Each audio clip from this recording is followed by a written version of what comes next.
Planttitos and Plantita. So for today's video, we are going to talk about silent bromeliads. Anything or everything you have to know about bromeliads. If you are a beginner and looking for plants to grow, try bromeliads, known generally in Thai as saparotsi. Bromeliads for beginners, sturdy and easy to grow. These plants are among the most beautiful you can find just about anywhere. The more na lumalaki at nag-grow sila ng malaki at pataas, the more na mas nagmamahal. Good day, Planttitos and Planttitas. So, happy 100 subscribers. 100 pa lang, ganyan na. Yung iba nag-celebrate, what? Libo-libo. But it's okay. As long as passion natin yung ginagawa natin, tinuturo natin sa iba, pinapakita natin as help, like planting, cooking, traveling like mountain hiking. Dahil 100 na yung subscribers natin, mag-vlog tayo ng iba pang plants, other plants that we have, and plant care. So, for first, this video is about silent bromeliads as said, and ito na nga po. Irarapat po natin siya. So, before we proceed, meron nga po pala, congratulations po muna sa ating first raffle winner na si Ma'am Cindy. Isang silent bromeliad sa napalunan ng ating first raffle winner. Naklaim niya na yung prize niya.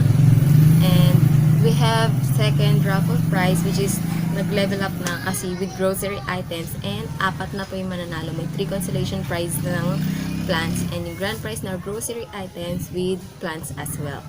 So, ito po yun. Consolation prize ay ang big paddle cactus. Second consolation prize, snake plant. Sobrang haba na. With 3 leaves. This is mother-in-law's tongue or Sansevieria trifiasciata. Third consolation prize ay ang St. George sword or Dracanae trifiasciata. And for our grand prize, meron tayong potted jade plant, succulent, and golden pothos. Plus 10 kilos of rice and grocery items. Meron na pong noodles, sardines, luncheon meat, milk, and coffee. Po nag-develop ng ating raffle prize. Medyo nag-develop.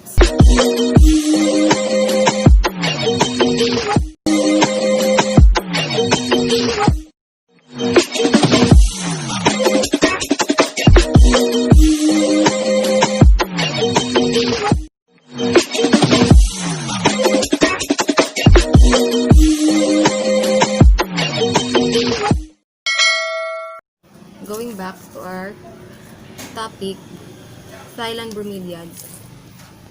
Kapag irarepat po natin siya in a soil, ang gamit pong soil ay 50% vermicast and 50% coco peat or coco dust. Or pwede siyang 50% coco peat and coco dust and 50% rice hull. But usually, what I do is 50% vermicast and 50% coco peat, and I add at least 10 to 20% of rice hull sa soil mix or sa top ng ating pot na gagamitin. So, ito po yung pot na gagamitin natin. I usually put soil up to this line, then rice hull and coco peat mixture sa ibabaw. So, first po, ipiprepare po natin yung soil na gagamitin natin. So, kailangan po natin ay vermicast soil and coco dust or coco peat. Dinudurog ko po muna yung vermicast ko dito kasi nabasa ng medyo nagbuo-buo. Pwede nyo rin po silang samahan ng rice hull. Pwede siyang rice hull and coco peat or vermicast and coco peat. Or same, coco peat and vermicast na mag-add po kayo ng rice hull kung sa soil nyo po sila itatanim, which is usually dito sa lowland talagang madalas nakaugalian na natin na nire-repat yung ating mga plants.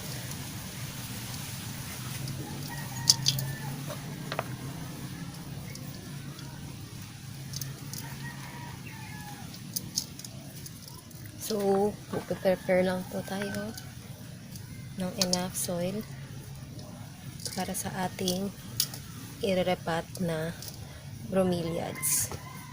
Technically speaking, bromeliads don't need to be potted in a soil at all. They don't get their water or nutrients from the soil. Their roots are only used to hold onto trees, plants, or other growing support in the wild. Bromeliads could be mounted on logs, woods, or rocks, or they can be grown in a pot. Prefer to grow bromeliads in pots, you can buy bromeliad soil mix, otherwise you can make your own bromeliad potting soil.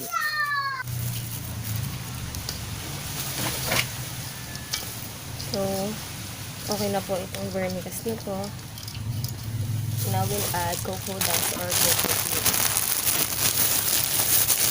I will add gradually para mas madali silang ma-mix. Here's a few simple steps and tips that can keep you enjoying bromeliads, both indoors and out for several seasons. Provide bright light without direct sun exposure. Second, maintain optimal humidity. Third, keep air flowing around the plants. Fourth, make sure that the plants stay moist but not soggy. Fifth, provide adequate drainage. Bromeliads don't really need to be fertilized. They are naturally slow-growing plants and fertilizer isn't going to help them grow much faster. For the most part, bromeliads make great easy-care houseplants. Kung nakita nyo po, ito muling inad kong coco peat ay medyo dark kasi po nag-moist siya. So, medyo mabasa. But it's okay to use kahit na may moist yung ating coco peat, vermicast, or rice hull.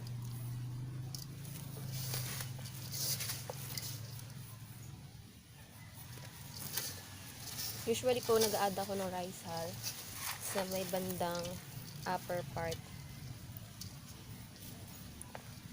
ng plant sa pot niya.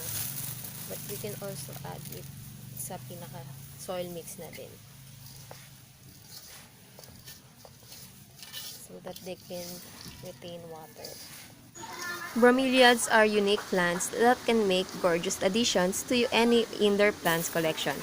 They are pretty easy to grow indoor plants, but caring for bromeliads is quite different than caring for your average houseplant. Don't worry, bromeliad plant care isn't difficult, it's just, well, different. If you're lucky enough to live in a tropical climate where the temperatures never get below freezing, then you can grow bromeliads outside in your garden. The rest of us have to stick to them indoors. Bromeliads make wonderful flowering houseplants that grow well in low light conditions. They are also pet-friendly houseplants that are safe to grow if you have cats or dogs. There are tons of different varieties of bromeliads, and many of them will grow well indoors as houseplants. I love the variety of colors they add to my houseplant collection, and they are very unique indoor plants. Bromeliad plant facts. Like orchids, bromeliads are epiphytic, which means they grow on trees, rocks, or other plants, and they get their water and nutrients from them, the air and rainwater. In many ways, caring for bromeliads is similar to orchids, so if you already have orchids, bromeliad plant care will be a snap.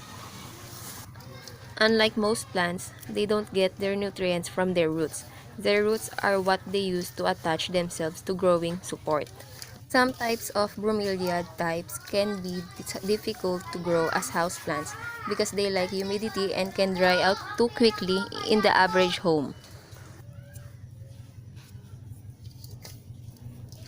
So, okay na po itong soil mixture natin. Ire-repat na po natin yung ating Thailand bromeliads.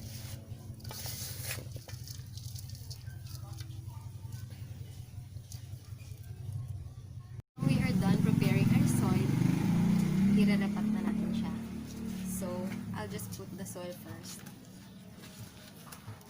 Bromeliads are slow-growing plants and most of them will only bloom once in their lives. They are also short-lived plants and most bromeliad varieties will die after flowering. Sad, I know, but they usually have lots of babies before they die, so you'll get even more plants out of the deal. But more on that later. Many people think that the large colorful growth that makes bromeliad so popular is the flower, which is a common misconception. But that is the flower bract, and not the actual flower. Bromeliad flowers grow out of the flora bracts.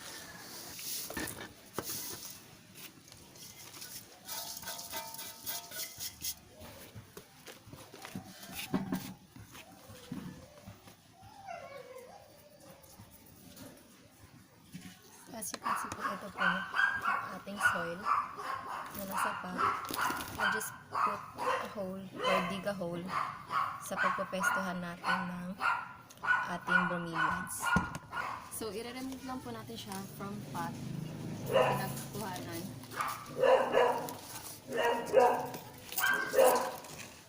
As you can see po, ang ginamit nilang potting mix din is vermicast, and I think may few loam soil ito. But I won't remove na. Once na ganito na po yung potting mix na ginamit nila, more on coco peat or coco dust, I'll just put it like that. Tapos, add lang po ng soil. Kasi hanggat maaari po, hanggang dito lang po yung soil niya sa ugat. At hindi po natin i-cover yung mga leaves nila. And regarding pot, I used a bigger one or a wider one para po kung sakaling magsupling siya, madali nating makukuha. And also, kapag ito ay nag-grow, mas madali silang mag-grow once they're in a bigger pot. So, as I've said earlier, madalas ko sa ibabaw, I just add rice hull and coco peat. So, kulang pa.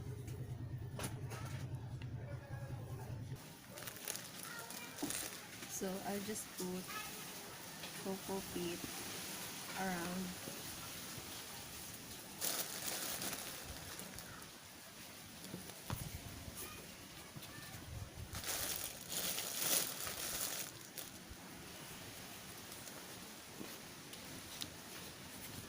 up to its roots level, then add rice hull.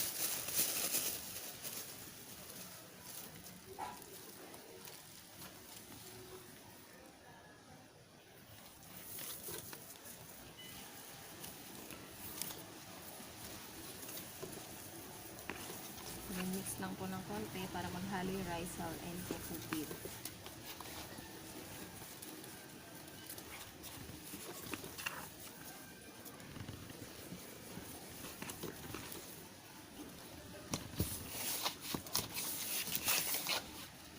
And we're done repotting na po sa ating Thailand bromeliads. Care tips are about bromeliads. Hindi po nila kailangan na nasa direct sunlight or naaarawan palagi. Also, hindi rin po kailangan na nababasa or nadidiligan. For watering, ang preferred lang po is every other day or 2 days a week lang po ang dilig sa kanila. Tapos, ang madalas pong ginagawa ko ay ini-sprayan ko siya. Ini-sprayan ko yung leaves and flower niya to keep them moist. Yun lang po kapag everyday ko siyang mino-moist. Pero sa watering po, twice a week lang po. And for sunlight, di po sila pwede ng direct sunlight, lalo pag afternoon sun na or lunch. Much better po na magkaroon sila ng direct sunlight from morning sunlight only. Kasi po, kapag sila ay naaarawan palagi, magsa-sunburn po yung kanilang leaves. Kung nakikita niyo, ito po. May sunburn na po siya because of too much sunlight na na-receive niya. And maganda po na best po itong mga ito po sunburn din. But that's okay as long as hindi na natin sila i-keep sa maaraw na lugar. madalas po sa mga may bromeliads, or this is preferred for indoor plants as long as nahanginan sila at naaarawan, nasinaga ng araw ng morning sunlight at na kaka-receive ng good aeration. So, pwede po silang paarawan ng around 6 to 9 a.m. and then afterwards, ipasok na po natin or ipwesto natin sila sa araw na shaded, bright shaded area. At yung iba po, ginagawa, parang orchids din po ang bromeliads. So, pwede natin silang itanim sa driftwood at pwede silang ipwesto under the tree. So, may shade pa rin sila and talaga nakakuha nila yung bright shaded area lang, lalo pag morning. Tapos, pwede po silang hindi na i-water as I said before. Twice a week lang po is enough na. Hindi po sila ma-water na plants. Price range po ng bromeliads ay nasa 300 to 1,000 or 10,000 meron. Kasi madalas po ay import sila or galing silang ibang bansa. Kaya, ganun po talaga kamahal. Sa ngayon po, dito muna tayo sa mga 300. Meron pong 250. Yung malilit lang po na bromeliads, yung common lang po, lalo po dito sa Pilipinas, na madalas makikita po natin sa mga puno sila nakatanim. Like orchids ang pagkakatanim nila. So, again po sa soil, pwede po silang i-repat with the soil. Basta, ang gamit lang po ay vermicast and cocoa peat or cocoa dust. You can also add rice hull. Or kung rice hull naman po yung gagamitin yung main is 50% rice hull, 50% cocoa peat. That way, pwede lang po natin silang i-moist ng water. Hindi po sila, hanggat maaari, wag po silang i-istakan ng water. Kaya, twice a week lang po ang dilig for full watering. And then, spray lang po sa kanilang leaves and flowers para po ma-moist and makip nila yung ganda ng color nila at ng leaves of soil. Ang ganda nung. And for pot, I used a bigger or wider pot para po pag nag-grow, mas madali sila mag-grow, hindi sila sukob or parang nahihirapan bang lumaki at mag-supling. Pag nagkaroon po ng supling yan, our vlog po, I hope you like this video, share, subscribe, and turn on the notification bell for more updates and more upcoming videos and iba pang plants at hindi lang succulents and cactus. Thank you! One thing that's different about bromeliad plant care than the other plant is that you don't want to water your bromeliads through the soil. Instead, you should keep their center cup filled with water and their soil dry.